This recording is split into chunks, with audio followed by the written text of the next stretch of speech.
Ez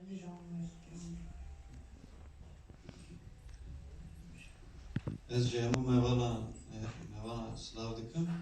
Destpêkî jî wek heval mazdek Ararat Ömer Bag jî ez jî bi rizdarî silav dikim. Şêketina wê salek ser de derbas bû.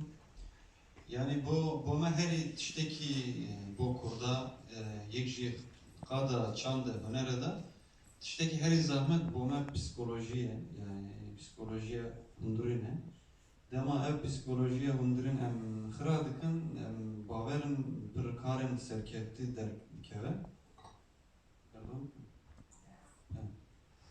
Tamam.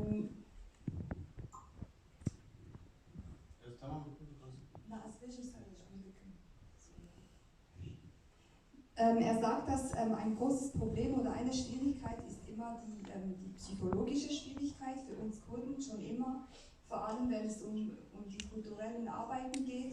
Und wenn man das erstmal von sich gelöst hat, sind die anderen Schwierigkeiten eigentlich nicht mehr so groß oder man kann sie irgendwie bewältigen.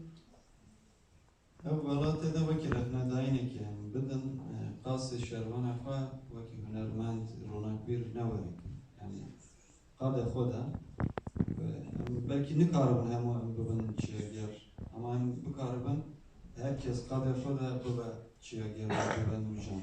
Vî maniyê de ez rexnedayîn jî didim ama aynı zamanda rexne jî dikim.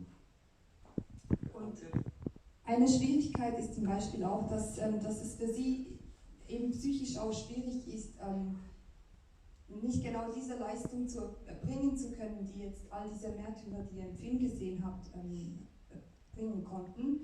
Nichtsdestotrotz versuchen sie so gut wie möglich ihre Arbeit